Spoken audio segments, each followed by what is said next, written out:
Na, sveiki šio video vizietoje, kaip ir minėjau, čia Šaras.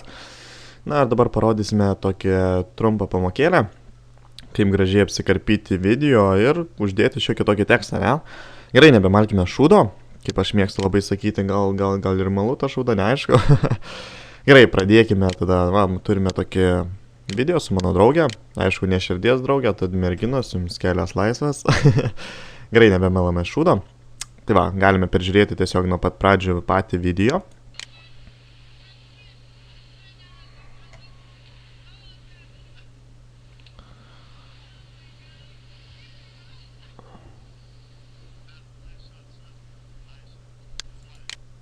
Na, ir mes norime šios vietos, kur aš sakau smile, tad pasirinkame, galime su pelytės to rutuliuku, nežinau kaip jis tiksliai vadinasi. Na, tiesiog pelytės tą rutuliuką pasukus galima priartinti, patolinti, čia yra žymėklis, su kurio galite vesti, ant kurios vietos norite priartinti, kirpti ir taip toliau. Tad prisiartiname, kur aš sakiau smile, man rodos čia kažkur. Tai va, nuo smile mes maždaug to video ir norime, ne? Tada spaudžiame tiesiog S raidę. Ir matote, iš karto mums atsikirpo, pasidalino video į dvi dalis. Šitą dalį tiesiog galima iškirpti. Tiesiog paspaudžiame ant jos ir spaudžiame delete. Štai, nebėra jos. Čiornoji magija. Gerai, atsitraukime video nuo pat pradžio, kad būtų. Štai turime jau atkirptą video.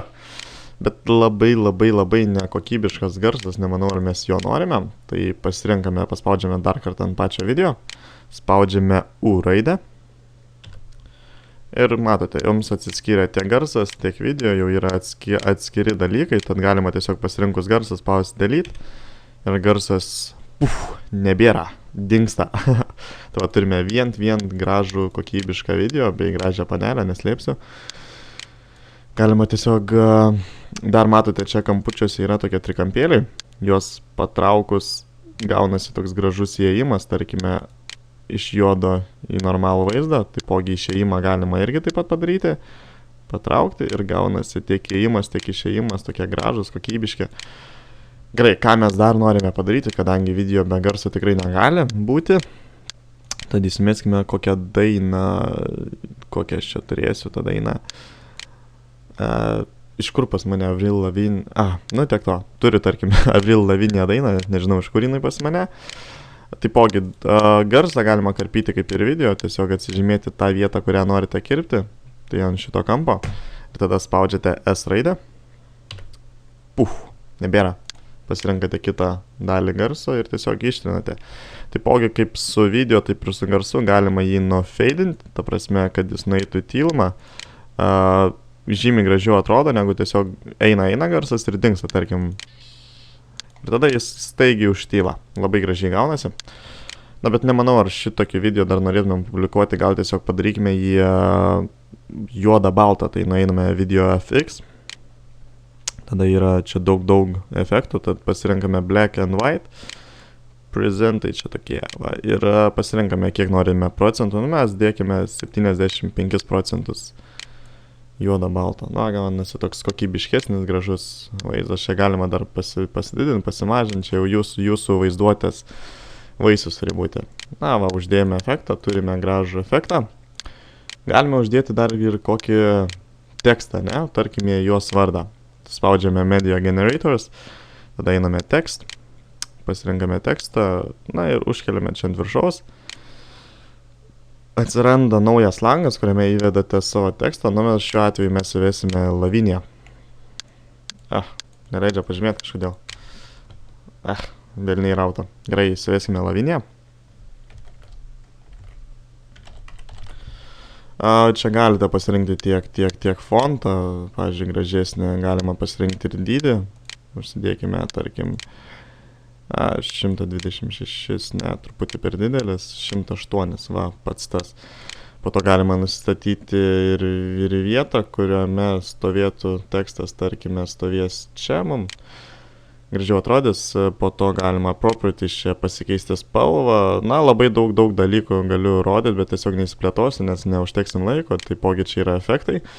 Na, bet apie juos gal kitą kartą, ne? Tai va, tekstą kaip ir turime. Dar parodys labai gražų dalyką, pavyzdžiui, atvirai, jeigu man grynas tekstas nelabai gražiai atrodo. Aš tiesiog mėgstu jį tiesiog padaryti truputį per matomą, o tai padaryti labai paprasta. Tiesiog matote, čia šone yra toksai kaip, nežinau, mygtukas, kurį galima patraukti. Ir kuo labiau pamažiname, matote, iš karto tekstas tampa per matomas. Tad pasidarom kažkur tokį, 35,7%, gal truputį didesnė. Tava turime gražų per matomą tekstą, bet negražiai atrodytų, jeigu tekstas atsirastų iš karto, pavyzdžiui. Taip labai negražiai. Galime padaryti taipogi labai paprastą efektą, kaip ir minėjau, su feidinu. Tiesiog tekstas iš nieko atsiranda gražiai. Va. Ir tada galime padaryti, kad tekstas taipogi kaip ir video išbluktų, ne? Va, turime šiokį tokį video, pasižiūrime jį.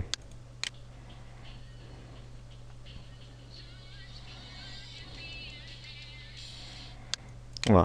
Na, toks paprastas video, aišku, čia jau galima daugiau dirbti ties jo, tiesiog pamokiau jūs pagrindų. Taipogi, kai išsaugote video, nepamirškite šitą geltoną žymeklį, užsižymėti ant tiek, kokio ilgio jūsų video, nes išsaugosite tą dalį, kuri yra pažymėta, o video išsaugoti labai paprastas, spaudžiame File, Render as ir tada pasirenkame kokią norite kokybę. Aš dažniausiai saugau Windows Media Video. Priklauso nuo jūsų kameros, mano kai yra HD, tai saugau ant 4 MB, tai nėra nei per daug, nei per mažai, ta prasme kokybiškas vaizdas, bet neužima labai daug. Na ir pasivadinkime jį Lavinė intro. Na, tarkime taip, ne?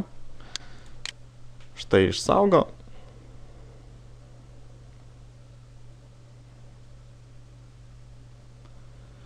Gerai, kol išsaugo, tiesiog aš su jumis atsisveikins. Ačiū, kad žiūrėjote, tikiuosi patiko. Jeigu norite dar kokių nors pamokų, palikite aprašyme, kokias būtent norėtumėt pamokas išgirsti iš manęs. Aišku, nesu aš profesionalas, bet kiek pats sugebu, tiek galėsiu parodyti. Bei Photoshopo truputį kažką galiu parodyti, FL Studio bei Sony Vegasą. Gerai, ačiū, kad žiūrėjot, spaudžiame like, nepamirštame, jeigu netingite ir užsubscribinti, daugiau pamokų gal išeisite bei mano vlogo. O dabar turiu jums sakyti iki. Ate.